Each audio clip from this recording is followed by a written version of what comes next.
I'm Sarah Miller, 33 years old, and 6 days ago I returned to Elmswood, Virginia for my father's funeral. Robert Miller, war hero, town icon, and the man who erased me from existence. I was part of a classified military unit, Orion, until one mission went wrong, and my father made sure the fallout destroyed me instead of his legacy. I lost my name, my rank, my past. Yesterday, I found a hidden drive that proves everything. This morning, I got a message. Langley, Gate 9, 11:45 a.m. Walking into that room, I wasn't expecting to hear my father's voice. Recorded, cold, damning. Erase her. Before I share what happened when I stepped onto the stage, they tried to keep me off. Let me know where you're watching from. And if you've ever been silenced by someone who claimed to love you, hit like, subscribe, and stay close. The truth they buried is about to surface. My life was never meant to be simple. Even as a child, I sensed the weight of a story too complicated for my small shoulders. I grew up in the Miller household in Elmswood, Virginia, a town where legacy mattered more than truth. My father, Robert Miller, was a decorated war hero, a man wrapped in medals and myths. Our home was a shrine to his service, polished plaques on the walls, tales of valor recited like scripture, and the ever-present shadow of the Miller name. My sister Emily, she was everything the family wanted, graceful, poised, effortlessly adored. She was the heir to the Miller legacy, and me, I was the mistake. I still remember the day of that family photo, when my father leaned in close and whispered, "You'll never be more than a shadow in this family." Just a whisper, cold as steel, but it carved doubt deep into my young soul. But I wanted to be seen. I wanted to prove I wasn't a flaw in the pattern. When I was accepted into the Orion unit, a top-secret military intelligence program, I finally believed I'd found my place. Not for them, for me, for my country. I threw myself into it, heart and soul. Missions that tested every limit I had, mentally and physically. I gave everything, my youth, my blood, my trust. I believed in the cause. I believed in my team. Until it all unraveled in a single night. A mission compromised, a betrayal from within, and me. I was the one left behind. I was the scapegoat, sacrificed on the altar of politics. My father intervened, they said. But he didn't save me, no. He buried me to save the family name. My records were erased, my service, my identity, gone, like I'd never existed. That was the unspoken pact. I'd disappear, and they'd pretend I never lived. So I left Elmswood, 6 years of silence, 6 years of being a ghost in a world that had no place for me. And then came the call. My father had died. Part of me wanted to stay away, to honor that silent agreement. But his death lit a fire I thought was long dead. A thirst for justice. I had to return. I had to reclaim the missing pieces of my stolen life.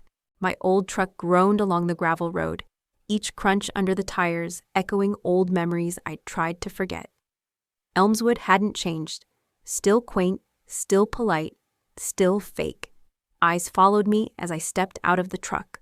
Whispers, elbows nudging. I caught Emily's voice. She really showed up. In that thing. It hit me like a slap, but I didn't flinch. 6 years, that's how long it had been. And the November wind in Virginia still carried that same slow ache, like a wound that refused to heal. The sky was gray, the same gray as my mother Eleanor's eyes when they landed on me. She stood a few feet away, lips tight like she was bracing for a scandal. "Sarah," she said, just the name. Flat, cold, like she was identifying a stain on white linen. "You should leave right after the ceremony. Don't make things awkward for others." The others, of course, were already watching. Black coats, polished shoes, hushed voices behind steaming coffee cups. Some nodded at me, most looked away. No one asked how I'd been. No one said they were glad I came, except Emily. "Ah, Sarah Miller," she cooed, syrupy sweet and sharp as a blade. Standing like a politician's wife next to the mayor, she looked flawless. Tailored coat, impeccable makeup, not a hair out of place. I didn't know the man beside her, but his eyes said everything. Curiosity, judgment. "I'm here to pay my respects," I said, calm and steady. Just like you, she chuckled. I wasn't sure you even remembered where the grave was. I met her eyes, steady as steel. I remember everything, every insult, every name, every classified mission I carried out that no one ever acknowledged. The memorial stood atop a low hill, a wall of granite carved with the names of the town's fallen heroes.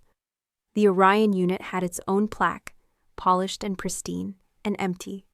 I climbed slowly, boots sinking into the damp soil. The scent of wet grass and dying roses filled the air. My name should have been etched into that stone. Instead, I saw the name Nathaniel Brandt, the man who abandoned us, the one who cut a deal. I'd seen that name before, in a declassified report. The last page, before my file was sealed and my identity erased. Emily stood behind me. You know, there's nothing that proves you were ever part of Orion, she said casually. The unit doesn't even exist anymore. How convenient, I muttered, brushing my fingers across the engraved names. My name should have been there. Instead, someone else's was, a man who'd walked away with clean hands and a medal. He was honored, Emily added, smug. You? You drove that thing here. I said nothing. My hand lingered on the stone, cold as the silence that had swallowed my past. My truck waited below, rusted, dented, a relic of a life I once had. The only thing I still owned that hadn't been stolen by betrayal. You should go, Emily said as she turned. Before people start asking questions you can't answer.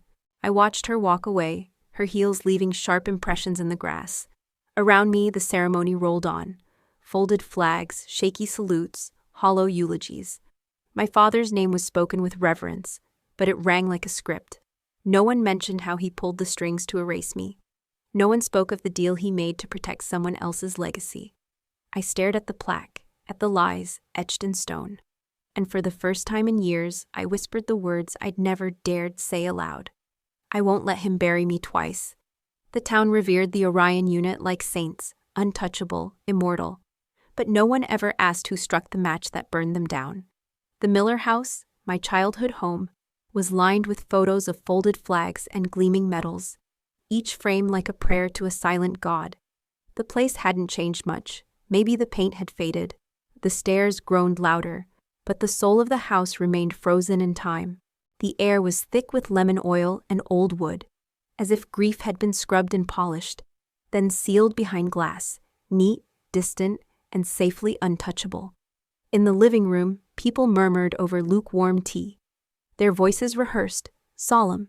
A portrait of my father loomed above the fireplace, dressed in full uniform, jaw set like stone, eyes sharp with pride. The room pulsed with reverence for a man they believed had died a hero. To them, Robert Miller had safeguarded honor, preserved legacy. No one questioned what that really meant. No one looked past the brass and ribbons. Emily floated through the room like a morning swan, graceful, serene, hollow. She stopped beside an older couple, placing a delicate hand on the woman's wrist as she whispered some polished memory of our father. Then she spotted me. You look tired, she said, voice syrupy with condescension. Didn't think you'd actually come back to the house. It's still my house, I said. She blinked. I suppose. We stood in silence, careful not to touch old wounds. Guests drifted in and out, offering condolences, wrapped in practiced sympathy. A local pastor spoke of my father's faith, his love of country, his firm hand in raising 2 daughters with strong principles. I wanted to laugh, or scream. Emily held a photo of our father as a young soldier, standing next to a combat vehicle. His hand rested on a figure now cropped out of the frame. Me. I remembered that day. I remembered the moment he leaned in, just before the shutter snapped, and whispered, "You'll never be more than this family's shadow." I still remember, Emily murmured, showing me the photo, how he protected us, when you made certain choices. What choices? I asked, though I already knew the version of the story she'd been fed. The choices that nearly destroyed everything, she said, but he handled it. He always protected our name, even when it meant making hard decisions. Hard decisions like erasing your own daughter from existence, I asked, voice flat. I said no more. I walked past her into the study. The curtains were the same, heavy mustard velvet that swallowed most of the afternoon light. Dust floated in narrow beams from the single open window. I sat at the desk. My old laptop was still there, tucked in the drawer where I left it 6 years ago. I powered it on. The screen flickered, then glowed. Encryption software booted up instantly. The shell was intact, but the core was hollow. Every file, every report, every log and voice memo, gone. Erased. Someone had gotten to it. This wasn't time or decay. It was precision. It was surgical. Someone had taken apart my life, piece by piece, while I was still breathing. Behind me, the funeral hum softened into a low buzz. I heard my mother's strained laugh, the polite clink of porcelain cups. The ritual continued, flawless, choreographed. I returned to the living room. Emily stood alone by the fireplace, gazing at our father's portrait. "You're digging again," she said, without turning. "I'm remembering. He was a good man. He did what had to be done." "For whom?" She turned then, her eyes sharp as broken glass. "You shouldn't be here undermining his legacy." Her voice didn't waver. Her belief was pure, sharpened like a blade, honed by years of devotion. I didn't argue, not yet. She wouldn't understand, not now. She still saw him as a giant. She didn't know he had used her, the same way he'd used me. That night, after the guests had gone and the house fell into silence, I sat on the edge of the guest room bed. Moonlight spilled across the floor like milk, cool and ghostly. Beside me, my laptop screen glowed empty. He took everything I thought. My security clearance, my record, my voice. He stole my career, I whispered. And I will take it back. Every last line of code, every fragment of truth. You don't disappear from Orion unless someone with stars on their shoulders makes sure of it. The door to the Elmswood Public Library groaned as I pushed it open, a tired sigh from a building too familiar with silence. The air greeted me like a memory, dust, brittle pages, and the quiet mildew that clings to old towns and older institutions. Once, this place had been a sanctuary. I'd spent countless afternoons here chasing the echoes of history, reading about men whose power eclipsed mine by lifetimes. But now, I wasn't looking for someone else's legacy. I was searching for the ghost of my own, a version of me they tried to erase. In the far corner sat a wheezing computer terminal, aging and underpowered, but still connected to a bare-bones archive. I typed slowly. Orion Intelligence Unit, disbanded, 2017. No results. I narrowed the dates, tightened the filters. Still nothing. The screen flickered, impassive, unbothered, like a judge who had already made up their mind. Just then, a voice beside me. "Can I help you, dear?" The librarian was in her 60s, glasses perched on her nose, cardigan warm and worn. "I'm looking for records on a disbanded military unit. Orion." Her brow furrowed. "That doesn't ring a bell. Are you sure it ever existed?" "I was in it," I replied. "Oh," she whispered. "Must have been classified." "So I've been told," I said, smiling with a bitterness I couldn't quite swallow. Then came the message on the screen. Access restricted. Code 7C. Not just confidential. Erased. Someone had scrubbed it clean, not simply hidden it from view, but buried it beyond reach. I left the library and crossed the street, feet carrying me toward a rusted payphone I hadn't touched since high school. The receiver still worked. I dialed Emily's number, not expecting her to answer, but she did. Second ring. "Sarah, what's going on?" "Do you know who Dad was meeting with his last year in uniform?" "What kind of question is that?" "The kind that gets people deleted." There was silence, a scoff. "I told you, stop digging. Dad did what he had to do. You ruined things. He cleaned it up." "Did he ever tell you what I did exactly?" Another silence, heavier this time, then a click. The line went dead. That afternoon, I returned to a dive bar off Route 22. A dim-lit place soaked in old oil and old secrets. The kind of place we used to haunt after missions. Greasy burgers, cold beer, and no questions. He was there, Frank Peterson, slouched in the far booth, eyes sunken, knee twitching under the table. "Frank," I called. He looked up slowly, squinting through the gloom. "Sarah?" I nodded. "Well, I'll be damned," he said. "Didn't think I'd ever see you again." "I need information," he gave a bitter chuckle. "Don't we all?" We spoke in murmurs over bottom-shelf bourbon, the way ghosts might whisper in confessionals. Frank had once worn Orion's patch too, until he disappeared without a trace. They erased me, Sarah. The VA says I never existed. Think that's random. Who did it? I asked. He leaned closer, voice barely a breath. Ask your father. He's gone. Then maybe he got the easier end of it. Before I could press further, he stood. I've said too much. As he walked out, I noticed a man shift at the bar. He wasn't drinking. He hadn't been drinking since I arrived. Just watching. 10 minutes later, I left, and so did he. I circled behind Marston's Hardware, through an alley thick with broken glass and dry leaves. I didn't need to look back. His presence clung to me like frost on the nape of my neck. At the corner of 5th and Maple, I slipped between two buildings and crouched behind a dumpster. He passed by seconds later, eyes scanning the street ahead. I waited until the coast was clear before doubling back. I didn't have evidence, but instinct? That I had in spades. And when you've lived this life long enough, you learn to trust paranoia like an old friend. Back at the motel, I retrieved an old tool from another lifetime, a miniature surveillance camera. Compact, motion-sensitive, field-tested in Eastern Europe. I mounted it quietly near the front window, watching the street. If they wanted to observe, so could I. My phone buzzed. No name, no number. A message appeared. You shouldn't have come back. Some of us are still ready to finish what your father started. My chest tightened. Threats are easy, but this wasn't a warning. It was a branding iron, pressed to flesh. They weren't trying to scare me, they were marking me. I dug into my backpack and pulled out an old USB drive, encrypted, untouched since Orion fell. I plugged it into my backup laptop and waited. Most files were corrupted, but one folder remained intact. Inside, names, dates, code names, coordinates, details no one should still have. And there, buried in the metadata, a name I hadn't heard in 6 years. Arthur Bell. The next address I typed wasn't listed anywhere. It was instinct. No name, no label, just a signal. I sent the first encrypted package to a location I once trusted. Emily had said Dad protected us, but I knew better. He protected himself. The Miller house groaned in the wind, like it was trying to cough up ghosts too stubborn to leave. Ghosts with medals on their chests, and smiles stitched from lies. I stood in the kitchen, cradling a chipped coffee mug in both hands. The warmth of the ceramic never quite reached the cold lodged in my bones.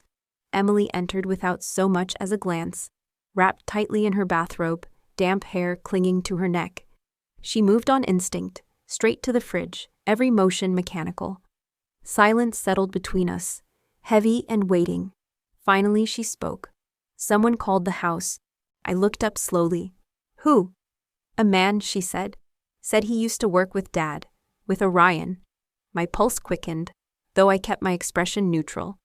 He mentioned a file, she continued. Said it's hidden on a backup server. One Dad swore didn't exist. I raised an eyebrow. Strange. Didn't Dad always claim there were no survivors, no archives? She nodded, the motion hesitant. That's what he told me, over and over. I set the mug down with a sharp clink that echoed through the kitchen. Maybe he lied, Emily flinched. Don't, not here, not now. I leaned against the counter, watching her. Remember how he taught you intelligence logic? That silly game where he'd hide coins and make you track them? Her jaw tightened. He was training my mind. No, I said gently. He was conditioning you to believe he was always 10 steps ahead. That he was never wrong. She didn't respond. Instead, she stirred honey into her tea, the spoon clinking harder than necessary. You think you're the only one who lost him, she snapped. I lost him too. I lost the man who sang Sinatra while fixing the car, who taught me to spot fake smiles at dinner parties. I stepped closer. You didn't lose him. You never truly saw him. Her eyes narrowed. And you did? I saw what he did, what he covered, what he erased. She opened her mouth to argue, then paused. Her gaze drifted to the dark window, and something flickered in her face. Hesitation, maybe doubt. I inhaled slowly. He told you there were no backups, but that engineer, Frank Peterson, he told me the VA deleted his service record. Emily sank slowly into a chair, fingers trembling around her cup. Steam curled between us, rising like fog. I decided to push further. Does the phrase Protocol Viking Zero mean anything to you? She froze, mid-sip. The cup hovered in the air. What did you just say? Viking Zero Protocol. Her lips parted, but no sound came. She stared at me, searching my face for an answer she didn't want to hear. Dad mentioned it once, she said quietly. I was 12. He thought I was asleep in the back seat. He was on a call. I remembered it because it sounded like a movie title. My voice dropped. It wasn't a movie. It was a purge order. A directive to erase any operative deemed a threat. Emily whispered. One wrong move, and the system buries you. How do you know that? She asked, her voice thin with fear. It's not in any files. Not even his classified ones. I held her gaze. Because that's why I was erased. Her breath caught. And before they came for me, I said, I made sure the truth was buried somewhere even Orion couldn't reach. Rain fell in steady whispers, a sheer curtain clinging to the windshield as I cut the engine. I sat there a moment, watching the old warehouse rise out of the darkness like a rusted beast, half forgotten, half feral. It had once been part of a transport yard. Now it was nothing more than concrete bones and lingering shadows. Fitting, really. I grabbed my duffel and flashlight, pulled my hood tight, and stepped into the rain. Each footstep toward the warped wooden door felt heavier than the last. I hadn't been here since the day I disappeared. The key was still taped beneath the metal vent, exactly where I'd left it 6 years ago. It slid into the lock and turned with a groan, as if protesting my return. Inside, the air was thick, damp, stale, coated in dust and memories. But the layout hadn't changed. My boots echoed across the concrete floor as I moved toward the far wall, where a stack of warped plywood leaned against rusted beams. I pulled it aside, revealing a loose panel of drywall I had once rigged to snap free. Behind it, taped inside a foil-lined steel lockbox, was the SSD. The seal was unbroken. My fingers hesitated for a breath, then peeled it free. By the time I returned to the truck, soaked to the bone, trembling, the drive was already plugged in. The laptop screen flickered to life and immediately prompted the first of 3 passwords. I typed them with unsteady hands. A childhood nickname, a string of numbers from an old Orion field report, and a code phrase I hadn't spoken aloud in years. Access granted. A progress bar crept across the screen, slow and steady, unlocking a flood of encrypted files, mission logs, surveillance summaries, personnel memos, names I knew and names I didn't. One file blinked in red. Sigma tier metadata package. Verification required. I clicked. The window expanded. A single line stared back. Signature verification incomplete. Upload authorized. Encryption key required. I muttered a curse under my breath. Only one key could decrypt it. A biometric signature tied to my father's credentials, which meant I needed Emily. I called. 2 rings. Sarah? I need a favor, I said. I figured. There was a pause. I could hear her breathing, her fingers tapping at something. What kind of favor? She finally asked.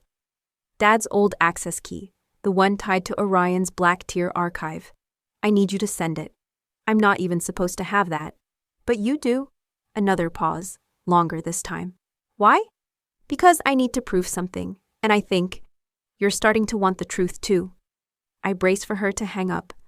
Instead, she exhaled, weary. Give me 10 minutes. I waited. 12 minutes later, a soft ping. An email, no subject. Inside was an encrypted biometric trace, signed with Emily's login, along with a string of access codes I recognized from our family's private vault. I entered the credentials into the program, heart pounding. For a few agonizing seconds, the screen held still. Then, signature match. Primary user, alias, Claire Walsh. No fanfare, no victory parade. Just one stark line of truth that sliced through 6 years of lies. I exhaled, slow and long, my fingers hovering above the keyboard. Now, I whispered, we begin. Truth isn't just dangerous, it leaves a trail. The motel room stank of mildew and stale cigarettes. Wallpaper peeled like dry skin, and the neon sign outside bled red light through the blinds like a slow pulse. But it was quiet, forgotten, and that was exactly what I needed. I'd covered the walls with printouts, maps, names, metadata, timestamps, even a rough layout of the old Orion complex. The SSD on the nightstand blinked gently, like a mechanical heartbeat. A second monitor mirrored encrypted logs scrolling by in pale green, line by line, betrayal by betrayal. I kept reading, lines of code, fragments of truth disguised as routine. My eyes burned from hours of digging. Just as I leaned back to rub my temples, something caught my eye. Access Tier 0 EK. I froze. That designation hadn't been spoken in years. It wasn't even supposed to exist anymore. Arthur Bell. I double-clicked.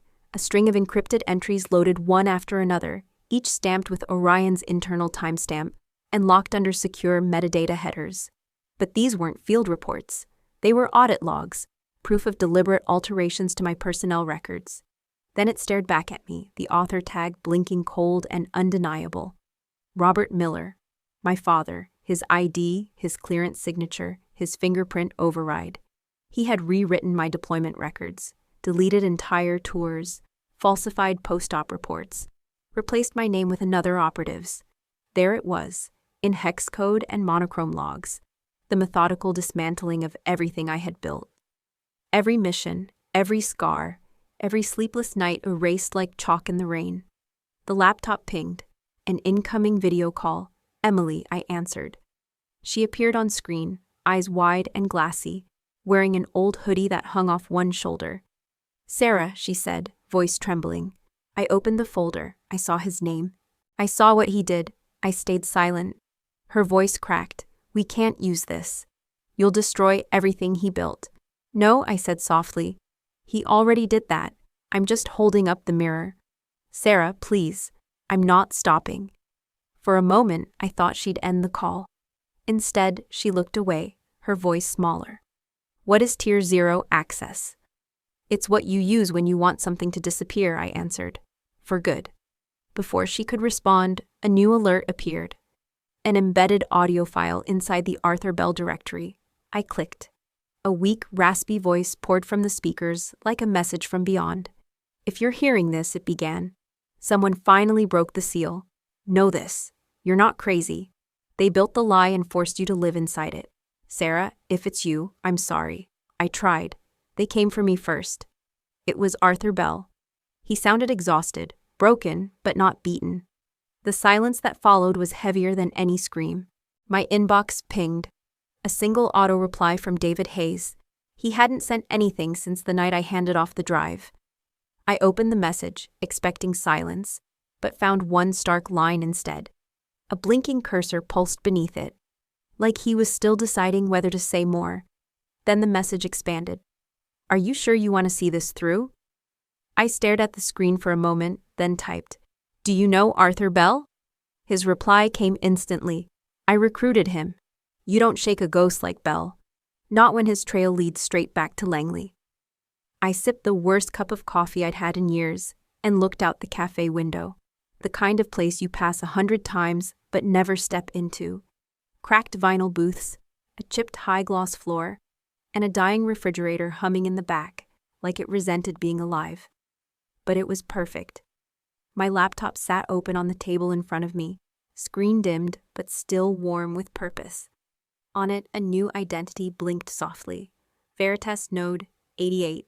I had routed the signal through 6 proxies, scrubbed the metadata, and laced it with enough digital static to make it look like it came from somewhere in rural Indonesia. The encryption was military grade, impossible to trace. I uploaded the audio file, Arthur Bell's voice, damaged but still defiant. He named names. He said the director knew, that Robert Miller knew. My finger hovered over the send key for half a second before clicking. The file went first to a secure drop server tied to an underground whistleblower forum, the kind journalists monitor but never publicly acknowledge. Then it went straight to one of them, Jessica Reed, a rising investigative reporter from WJRV, a local affiliate known for ruffling powerful feathers. She was young, hungry, and unafraid. I was betting on that. 5 minutes later, she replied, unverified. Anyone can fake a voice clip. I sent her the checksum file, something only a person with Tier 0 access to the Orion archives could generate. A minute passed. Then 5. Then, wait. This matches a Defense Archive signature that was wiped. How? Who are you? I didn't respond. Instead, I sent her a second clip. Belle again, whispering. They'll bury me like they buried her. Same shovel, same hand. Her typing indicator blinked on, paused, blinked again. Where did you get this? I shut the laptop. Some answers are more powerful left hanging in the dark. Back at the motel, I sat cross-legged on the floor, surrounded by maps and scattered printouts. The TV murmured in the background, local news anchors grinning through weather forecasts and baseball scores, blissfully unaware of what was coming. My phone buzzed. David Hayes again. Make it loud, but make it clean. I didn't answer. Instead, I reopened the anonymous forum. Within the hour, Belle's recording was the top-voted post. The comment thread exploded. This is real. Someone dig deeper. Cover-up confirmed. Dozens of users began syncing timestamps, background noise, location data from the clip, turning rumor into revelation. Just after midnight, I turned the news back on, and there it was. Whistleblower reveals Orion interference. The headline ran beneath a faded image of my father in uniform, lifted from an old military parade. Emily's favorite photo. It slowly dissolved into a blurred frame of Belle, one of the few stills recovered from before his so-called accident. Emily called. I didn't answer. I watched from the dark as the world began to fracture. Somewhere in town, Emily sat in her bedroom, staring at the same broadcast. I knew what her message would say before it arrived. A single word. Why? I didn't have the courage to reply. Then my phone buzzed again. Another message. No text, just GPS coordinates. I stared at them, my pulse quickening. Only 30 meters away, deep in the woods. Whoever sent them hadn't signed their name, but the message was clear. They were inviting me into the fire. Some truths, once they start breathing, can never be stuffed back into the box. I stepped outside. The forest swallowed the road behind us. Pines towered above, closing ranks like silent sentries. My headlights carved a tunnel through the fog, just enough light to keep moving, never enough to feel safe. Emily gripped the truck door tighter than necessary, her breath fogging the glass. You really think someone sent that to help us? I think, I said. Someone wants to see what we'll do next. The coordinates brought us to a rusted side road, gated and padlocked, leading to a facility both of us thought had been erased. The Orion Auxiliary Training Base, officially decommissioned, supposedly swept clean, but even from a distance, I recognized the unpatched fences, the broken cameras. There are fresh tire tracks, Emily whispered. We climbed the fence under the cover of wind and creaking branches. The main gate stood ajar, its shattered glass like spiderwebs. A torn American flag whipped above it, half lit and frayed at the edges. Inside, dust coated everything but the silence, except footprints, a few sets, recent, heading the opposite way. The control room hadn't changed. Low ceilings, concrete floor, thick steel doors hanging open on rusted hinges. The air smelled of mildew and secrets. In the far corner, a server rack, or what was left of it. I knelt, brushing away the dust. A backup drive was jammed in backward, clearly intentional. This wasn't forgetfulness. This was a breadcrumb, waiting for someone who knew how to look. Emily crouched beside me, her eyes wide. That's an Orion-certified drive. Military grade. I nodded. And someone placed it here, a week ago. She froze. If Belle died 6 years ago, then who left it? Good question. We powered on the reader. The drive lit up, screen flickering to life. A single folder appeared, fragmented files, system logs, draft memos. One stood out. Viking Zero Protocol PDF. It was damaged, only half readable. The edges looked scorched, like someone had tried to burn it. They failed, and left behind what remained. Sarah, Emily whispered, pointing toward the wall. A half-buried notebook peeked out from beneath a toppled locker. I pulled it free, flipping it open carefully. Inside, Rushed notes, symbols, codes, timestamps. Bell's handwriting. He had been here. Maybe not recently, but undeniably once. And then, a sound. A shift behind the far door. We froze. 2 men entered, dressed like utility workers. But I caught the outline of a sidearm beneath one of their coats. Military issue. We slipped through the emergency exit just in time. Adrenaline pushed us across the yard, through underbrush and mud, back to the fence line. They didn't chase us. They didn't need to. Their message had already been sent. They were watching too. Back in the truck, I plugged the drive into my laptop. A folder labeled CCTV cache blinked and opened. Just one file, exactly 1 week old. The screen flickered, then a grainy security recording began to play. A man entered the server room, wearing a dark overcoat and pressed slacks. More boardroom than battlefield. He moved with clinical precision, placed the drive, adjusted a loose camera cable, and turned once toward the lens. The image sharpened slightly. The first detail I recognized was the lapel pin, CIA. Then the face, David Hayes. "That's the man who gave you the drive?" Emily gasped beside me. "But he retired. You said he was out." I stared at the screen. "He was never out. He's been watching everything. And they always strike harder when they know you're close." I sat on the edge of the sagging motel mattress, my cracked laptop screen pulsing in the dark like a wounded eye. Across every feed, the Orion Foundation seal had gone live, pushed out like a counterattack in real time. A podium gleamed beneath cold white lights, flanked by the Foundation's Director of Public Affairs, perfect graphite suit, voice smooth as a scalpel. "The recent allegations involving retired Brigadier General Robert Miller and the Orion unit are entirely baseless," she purred. "We regret that certain individuals, whose credibility is at best questionable, have chosen to exploit a family tragedy for personal gain." She pressed a button. The video began. Helmet cam footage, shaky and raw, dust storms, shouted orders, blurred faces censored for security. Then a freeze frame, zoomed in. Me, 23, sweat-streaked and signaling commands. A sudden flash. Then the screen cut to static. When the image returned, a Humvee blazed behind me. The voiceover claimed I orchestrated the explosion, to sabotage the mission and shift blame to my superior. They rewound, slowed the footage, highlighted the faint shadow of a device, said it was a detonator, said I planted it. A clever splice job. Just enough truth to sell the lie. Real Orion clips, doctored frames, engineered outrage.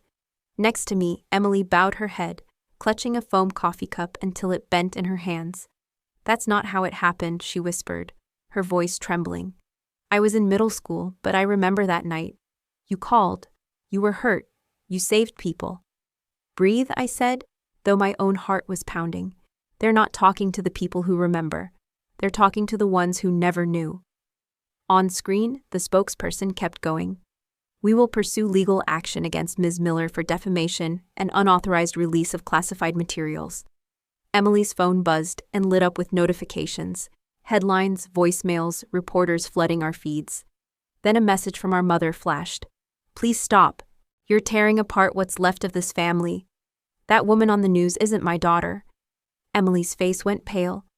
"She thinks you're lying." "No," I murmured. "She needs to think I'm lying. It's safer that way." Outside, the crunch of tires over gravel sliced through the stillness like an omen. Under the motel's amber sign, I spotted shadowy figures near a familiar sedan, the same one I'd seen idling near the gas station earlier.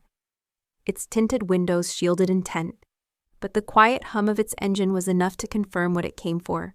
Our room number. Then it slid away like smoke. I didn't wait. "Pack up," I said, already shoving Belle's papers and the SSD into the duffel.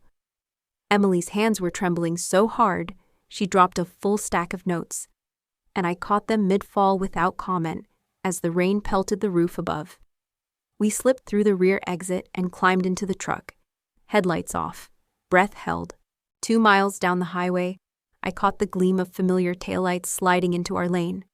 I veered off onto a service road, killed the lights, and held still. The sedan cruised past us unknowingly, its red glow shrinking into the storm. For the next 48 hours, we moved like ghosts. Cheap motels, diners that only took cash, parking lots where the night clerks never made eye contact. Every news channel echoed Orion's official denial, cutting and recutting the manipulated footage until it seemed like gospel. Emily scrolled in silence, her eyes swollen, lip bitten, voice a whisper too soft to silence doubt. "What if they're right?" she said once. "What if the lie is easier to believe than the truth?" I let the silence stretch for a moment before answering. "We don't need everyone," I said, "just the right ones." But even David Hayes had gone silent. The last 3 encrypted messages I sent sat unopened, hanging in limbo like ghosts knocking on a locked door. Maybe Langley had finally shut him down. Maybe he'd written me off as a compromised asset, one liability too far gone. Either way, it didn't matter. We were on our own now, and the clock was still ticking. By the second night, we found shelter in an abandoned way station off Route 19. The concrete floors still held the memory of diesel fumes, and the wind slammed the shutters like fists. My breath fogged in the cold as I checked the exterior cams. Still clear, still quiet. Emily sat with her knees pulled to her chest, her hoodie zipped to her chin. "They called my office," she murmured. "Told them I'm under investigation, suspended until further notice." I crouched beside her and said, "I can still get you on a night bus. Ride it into nowhere until this settles." But she shook her head. Her eyes, though red with exhaustion, were fierce. "He lied to me my whole life," she said. "Let him feel what it's like to be doubted." Dawn broke pale and brittle through cracked panes. The rain finally silenced. I turned on the satellite hotspot and skimmed the usual stream of venom, articles that twisted facts like knives, headlines that knew no shame. Out of habit, I refreshed my inbox. And there it was. David Hayes, finally. No salutation, no pleasantries. Just one line. "You have one last move and one destination." Attached. Coordinates and a directive. "Langley, Gate 9, 11:45 a.m. Don't be late." Thunder cracked faintly in the distance, like a war drum warming up. We had less than 6 hours to decide whether we were walking into the lion's den, or if the lion still remembered our scent. I showed Emily the message. Her fingers curled tighter around the steering wheel, knuckles white, lips set in a line that said more than any plea. "Langley, Gate 9, 11:45. It echoed like an ultimatum, a line drawn in ash. They had erased my name, buried my record, burned my truth. But now I would burn through their silence, even if it scorched me too. Some ghost knock, some ghost kick the door in. Langley didn't look like the center of a conspiracy from Gate 9. No guards in mirrored sunglasses, no flags fluttering with arrogance, just a plainclothes man who scanned my face for 1 second too long, then nodded like he'd always known this moment would come. No badge, no words, just a beep and a hiss as the door unlocked behind him. I stepped forward. Emily stayed behind in the truck, both hands gripping the wheel as if it might float her to safety. She didn't speak, but I could feel her eyes on me, asking questions neither of us had the time or courage to say aloud. The back corridor had no windows, sterile and silent like a sealed memory. Every sound I made felt like a trespass. The muted thump of my boots, the nervous rattle of the USB drive in my coat pocket, the low, steady pulse in my neck. The guard didn't follow. The door whispered shut behind me, leaving nothing but cold space ahead. I waited in stillness until the next door unlocked. David Hayes stood in a cramped room with a single table, 2 chairs, and a sealed terminal protected by an electromagnetic shield. He hadn't aged poorly, more like he'd dried out. All the salt leaving his peppered beard, all the sharpness in his eyes faded to ash. But his voice hadn't changed, a steady current beneath layers of diplomacy. "I told you only to come through that door if the storm had already gotten in." "It's flooding now," I replied. He gestured to the chair across from him, but I didn't sit. Instead, he opened a case and withdrew a small drive, sealed in a biolock casing, placing it on the table without fanfare. "This is what Belle left for me," he said. "Buried beneath so many layers, I wasn't authorized to touch them. I decrypted most of it. The rest is yours." He didn't flinch when I picked it up. There was no ceremony, just inevitability. "Why now?" I asked, voice low. He didn't hesitate. "Because you forced the door open, and now it won't shut again. Because to the public, you're either a traitor or a ghost, both useful until the truth walks in." I plugged the drive into the terminal. His clearance stripped away the shield, and the screen lit up with a secured audio file titled TWW Final Red Line. The voice that followed was unmistakable, my father's. I did what needed to be done. Sarah should never have been brought into Orion. She was unstable, too soft. We lost 6 instead of 1. I redirected the credit, rewrote the files. She doesn't belong to that history. My hands clenched before I even knew they had moved. Hayes said nothing. The next file loaded, a personnel analysis, code names, mission evaluations. My real record: 5 successful extractions, 3 confirmed rescues, 1 final op where I absorbed the blast radius meant to kill 2 others. Labeled risk factor, reassigned, then removed. They didn't just erase me. They rebuilt a cleaner myth from the bones of my truth. I have everything I need, I said. My voice steady despite the fire in my chest. No, Hayes said calmly. You have evidence. What you need is timing. He leaned forward, fingers interlaced like a man setting a trap. Next week, Memorial Hall, District Square, Orion's annual ceremony. Veterans, officials, press, every agency that's ever cleaned blood off a silk handshake. You'll speak. I narrowed my eyes.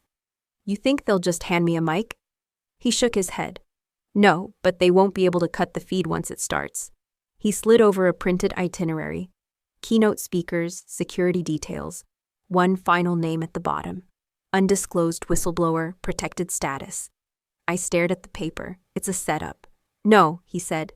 It's a wedge. Use it. And after that, I asked. His expression didn't change. They'll try to discredit you, bury the story, flip the narrative, but it'll be out there. The files go public. The people who need to know will. He stood, walked to the door, and held it open. Don't try to be a hero, he said as I passed. Just live long enough to make the lie expensive. The door clicked shut behind me, leaving his final words ringing like a low note in my chest. I wasn't here to become a statue. I was here to break the foundation beneath one. Outside, Emily stood beneath a flickering street lamp, hood pulled low over her eyes. How did it go? She asked. I held up the drive, and the words came easy. We're going public. Behind her, the road stretched out into the dark. Fog clung to the treetops like second thoughts, and the rain returned, not heavy but deliberate. A slow, steady drumbeat to mark what came next. We'll end it where it began, I said, more to the silence than to her. On the day they celebrate silence, I'll choose to speak. I stood outside the Federal Memorial Hall, where the November air hung thick with both cold and performance. Emily was beside me, pale, composed, but unmistakably resolute. She hadn't said much since we'd driven through the gates, and she didn't need to. The silence between us had changed. It wasn't avoidance now, it was alliance. Inside, the hall was already packed. Military brass in starched uniforms, polished government officials, slick Orion Foundation donors, and journalists with press badges pinned like shields to their chests. It was a pageant of patriotism, cloaked in flags and somber string quartets, with giant LED screens flashing the Orion insignia, a symbol I once wore with pride, now heavy like a scar stitched into memory. I wore my old dress uniform, tailored to fit again, though its creases couldn't hide the years or the weight they carried. The moment I entered, a hush spread like a ripple. Heads turned, whispers rose like smoke. Is that Sarah Miller? I thought she wasn't allowed here. Is she supposed to be here? Emily gripped my arm tightly, but I kept walking, each step deliberate toward the center. Behind the podium stood Robert Miller, my father, dressed in formal black, ribbons pinned to his chest like medals he never earned. His gaze swept the room and landed on me.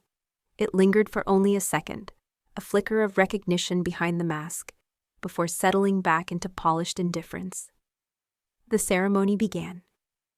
The speeches started, eulogies soaked in myth, dressed in ceremony. The legacy of Orion was recited with reverence and rehearsed sorrow, each word a polished lie. A video montage played, smiling faces of the fallen, grainy training clips sanitized of reality. None included me. Then Robert took the stage, voice somber with a practiced sadness. Brothers and sisters in arms, he began. Today we honor not just the lives we lost, but the values they embodied: honor, sacrifice, integrity. Emily trembled beside me, and I laid a hand on hers. He continued his elegy, wrapping deception in metaphor and marble. His final words rang clear: Orion is a beacon in our darkest hours, and its light still leads us home. Applause thundered through the hall. I rose, no announcement, no permission. Just the creak of my chair and the echo of my boots on marble. The crowd fell silent. I request to speak, I said, loud enough to split the quiet. As a former member of Orion and a living witness, gasps followed. A board member stammered, Ms. Miller, this is not... But David Hayes, seated near the back, gave a small nod. Behind the screen, a technician moved. The displays flickered. A different file queued, one not on the approved list. The screen went black, then lit up. Source file, Tier 0 EK. Bell's voice filled the room. If this reaches the surface, it means someone survived. Someone chose truth over protection. A murmur spread like wildfire. On-screen report overlays appeared. Metadata, raw mission logs, unedited truths. Then my father's voice, this time not in eulogy, but in panic. If Sarah speaks, she'll take us all down. Erase her. His voice echoed, erase her. The faces turned, some in disbelief, some in silent confirmation. It didn't matter if anyone was looking at me now. The damage had already bloomed. Side by side, two records appeared. My original service file and the one rewritten to bury me. Bell's final video log played, authenticated with Hayes' digital seal. The hall fell under a heavy hush. Slowly, heads turned from the screens. To Robert Miller, he didn't move, but I saw it. The twitch in his jaw, the white of his knuckles, the way his eyes scanned not to confront, but to escape. Emily began to cry, not from shame, but from clarity. Across the room, the truth had taken its first breath in the light. And lies, I've learned, don't die quietly. They scream, they thrash, but in the end, they burn loudest when they're finally seen. At first, the hall remained frozen, paralyzed under the sheer weight of what was playing across every screen.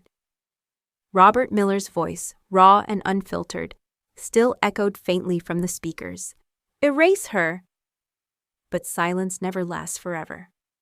It cracked when a reporter in the third row stood, her phone already streaming live. Have these recordings been authenticated? She asked. Before anyone could respond, David Hayes stepped forward, calm, deliberate. The flash of his federal badge caught the overhead lights as he spoke. They've been verified under federal chain of custody protocols. The encryption matches Orion's internal archive system. Gasps rippled. Whispers multiplied. The room stirred like something waking. The director of Orion, seated 2 rows behind Robert, leaned forward and spoke under his breath, but not quietly enough. Mr. Miller, is this true? Robert stood stiffly, his hands trembling slightly at his sides. These tapes are misleading, selectively edited, taken out of context. I never gave any unlawful order to remove anyone. But Sarah didn't flinch. She didn't have to. Hayes tapped his tablet, and the screens changed again, this time displaying a list of operation logs. Once redacted, now fully revealed. 3 more names, each stamped with the same code as Sarah's: risk factor, reassignment, termination. A voice rose from the audience, shaky but defiant. I know that label, the man said, standing with effort. They used that same label to strip my medical benefits after Orion shut down. They told me I was never even part of the unit. Sarah turned, and he looked straight at her, not as a legend, but as a mirror of his own buried past. You're not the only one, he said louder. I was erased too. The press surged forward. Emily stood slowly, her expression not of anger, but devastation. She turned toward her father. You said you were protecting us. You said she was dangerous. Her voice cracked. But the only danger was you. Robert opened his mouth to protest, but she didn't let him.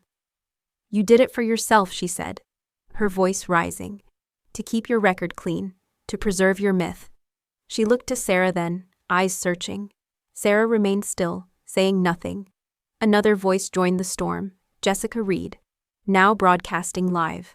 Sarah Miller, what do you want to say to the nation? Sarah turned slightly toward the lens, her voice calm and measured. They say history is written by the victors, but when victors erase, silence, distort. They're not writing history, they're only delaying the truth. Gasps swept the room again. Then, without warning, another screen came to life. Jessica's live feed, now rebroadcast nationwide. The microphone on stage still hot. Every word carried. Robert lunged forward. "You don't understand the burden we carried," he shouted, "the decisions we had to make." But Hayes cut through the noise with a voice like a blade. "You made those decisions behind closed doors, without oversight. That ends today." The room pulsed with tension, like the moment before a verdict is read. Then came the final blow. From the back of the hall, Senator Thompson stood and raised his voice above the rest. "I move for an immediate federal investigation. There is clear evidence of systemic cover-up and misuse of classified authority within Orion." The words landed like thunder. Panic cracked open the crowd. Robert turned to Sarah, his mask shattered, his face now that of a man cornered by consequence. His mouth opened but no words came, only eyes pleading for mercy.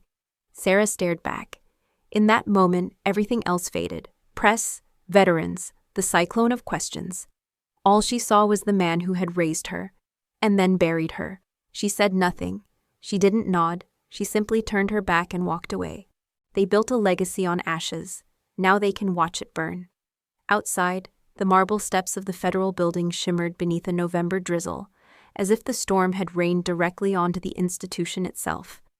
News vans lined the curb, their antennas slicing the sky, reporters gripping microphones in one hand and umbrellas in the other. On the courthouse doors, 2 freshly posted signs flapped against the wind: Department of Defense, Special Inquiry Tribunal, and beneath that, in bold red print, Closed Session in Progress. Inside, David Hayes sat at a wooden table before a semicircle of suited officials. His voice was steady, but it carried the edge of years spent swallowing rage. "Yes," he said. "Bell sent me the package. Yes, I verified it. And no, I didn't stay silent because I didn't want to speak. I stayed silent because the people in this room never intended to let me." The chamber fell into stillness. The only sound was the scratching of a pen on paper, but the silence no longer belonged to Orion. It belonged to the reckoning. Outside the tribunal chamber, Emily sat in the waiting area, her coat still damp, arms folded tightly across her chest. She hadn't spoken since they'd arrived. A few steps away, Sarah stood at the wall monitor, watching the live transcript scroll line by line, truth surfacing, pixel by pixel. Then, an hour later, the committee's verdict dropped like thunder. Effective immediately, the individual known as Robert Miller is suspended from all advisory and consultative roles. A full military investigation has been initiated. All federal funding for the Orion Foundation is frozen pending audit. The words echoed long after the speakers went silent, as if justice had weight. That evening, Sarah and Emily returned to Sarah's apartment, a modest 2-bedroom on the edge of town that hadn't seen light or footsteps in 6 years. Dust clung to the corners. A cracked photo frame sat on the windowsill. Sarah in uniform, her face half erased by time or resentment. Emily set her suitcase down in the living room without saying a word. When she returned, Sarah handed her a cup of tea. "You don't have to stay," she said gently. "I know," Emily replied, "but I can't go back to that house." A pause. "I used to think Dad was a compass, stability. Turns out he was distortion." Sarah didn't answer. She didn't need to. Across the country, headlines echoed with the same truth. The ghost speaks, Sarah Miller breaks her silence. News channels replayed the footage. Sarah in grainy military ops footage, cut between courtroom firestorms. In one clip, a whistleblower group called her the most important voice buried by Orion's covert machine. But she didn't watch. Instead, she opened a folder marked Unresolved Cases and began highlighting cross-references to other manipulated personnel records. Emily hovered behind her, then pointed to a name. "That's Sergeant High. Dad said he resigned." "He was forced out," Sarah replied. And so the night stretched, 2 sisters dissecting a decade of deception.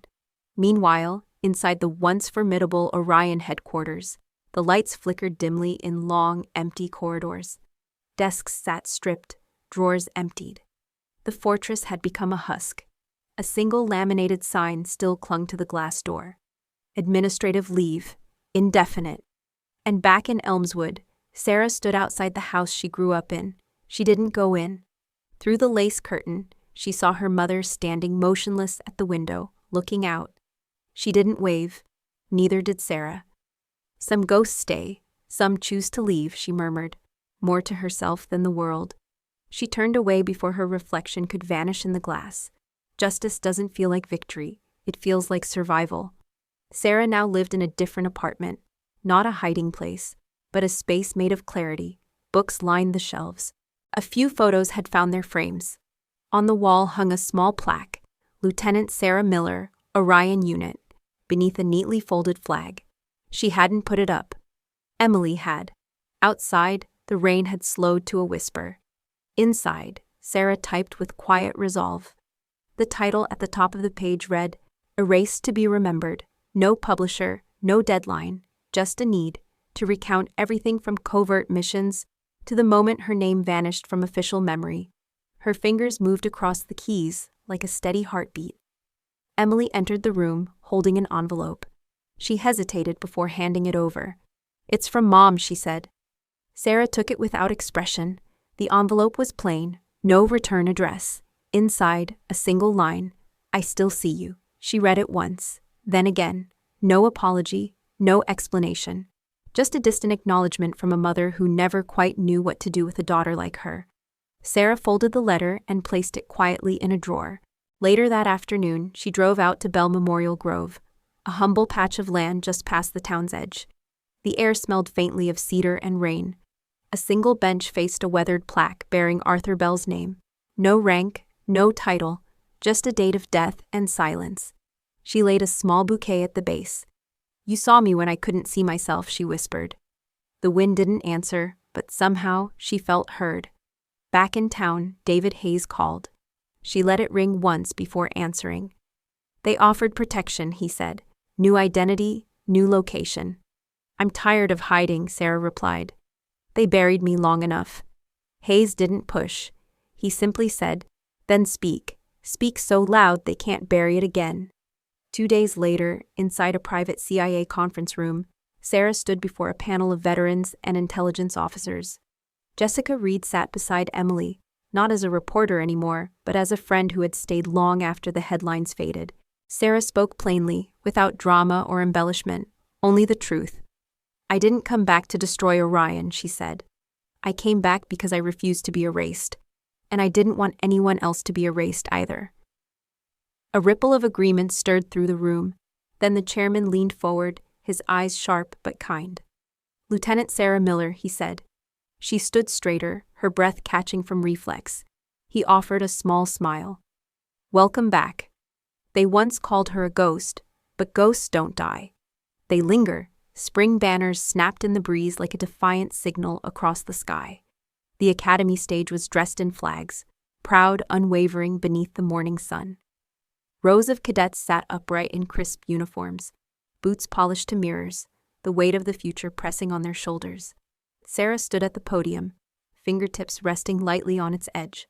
Her medals had been restored, her name cleared, but she wore neither, just a tailored navy suit and a single silver compass pin.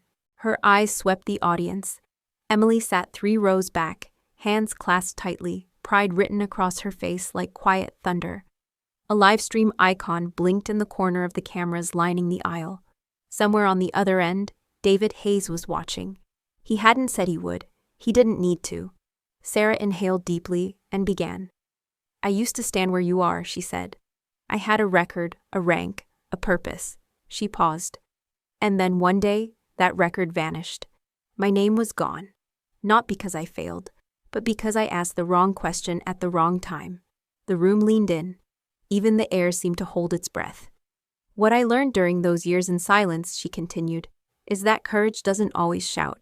Sometimes it's a whisper that says, 'I'm still here.'" She didn't mention her father. She didn't have to.